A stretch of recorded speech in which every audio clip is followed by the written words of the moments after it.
1995 marked the beginning of a new era in animated movies, with the release of a film about an old cowboy doll overshadowed by a modern spaceman action figure. It was the first film to be created using state-of-the-art computer animation. Over the years, the folks at Pixar Animation would occasionally invite us moviegoers to exciting new adventures with Woody, Buzz, Jessie, and the whole gang. And some of their epic journeys have made history, especially with Toy Story 3, which became the first animated feature to surpass $1 billion at the box office during the dawn of the 2010s, and Pixar scored another billion with their fourth installment near the end of that decade.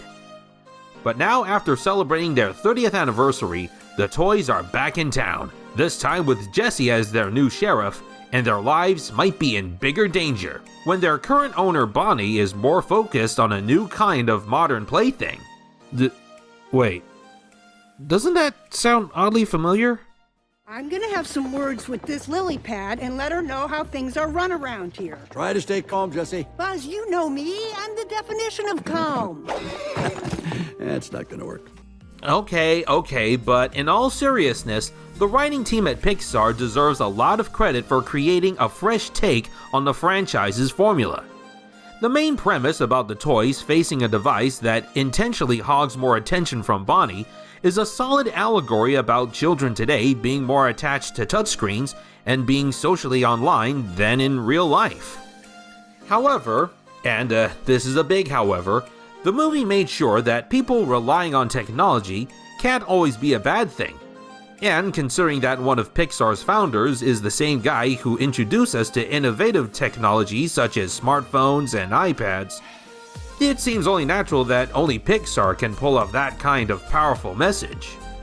Furthermore, the idea of Jessie being the main focus in this new chapter was a bold move, as we find out more of the cowgirl's origins with her first owner, Emily, and how she got passed down from owner to owner really affected her purpose of being a toy. Buzz and Woody are still relevant to the series with their own reunion, and a debate over who's the deputy, plus Buzz trying to show his true feelings with Jessie. All right, Buzz, you gotta stay here. I'm going with them. Why? Why just you? Look, I just have more field experience than you, that is all. You don't think I can do it? No, I just think I could do it a little bit better.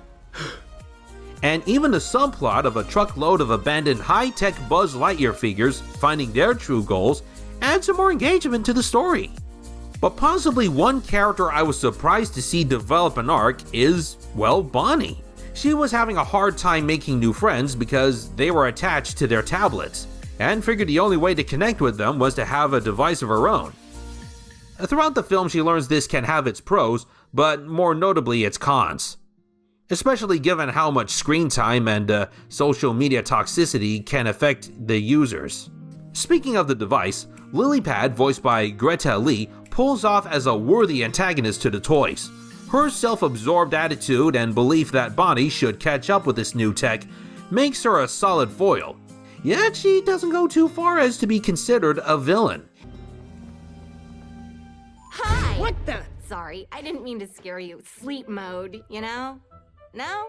And that is where some of the other new faces, such as Snappy, a digital camera, Atlas, a hippo map device, and especially the wisecracking potty training toy Mr. Smarty Pants, voiced by talk show legend Conan O'Brien, come in to show Jessie the positives of relying on technology.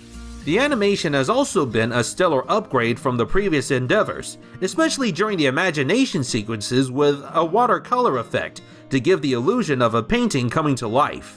Overall, Pixar has once again accomplished in building a new chapter to the Toy Story saga.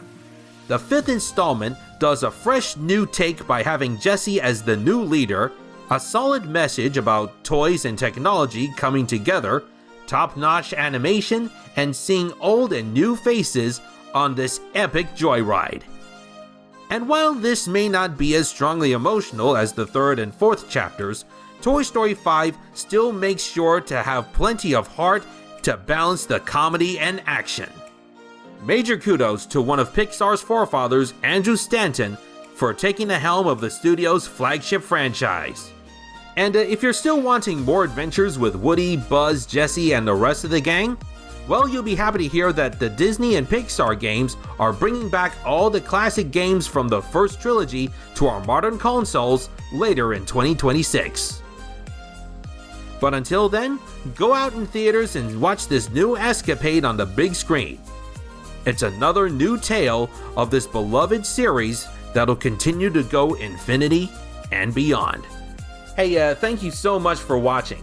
If you enjoyed this video, check out my review on Pixar's previous film, Hoppers.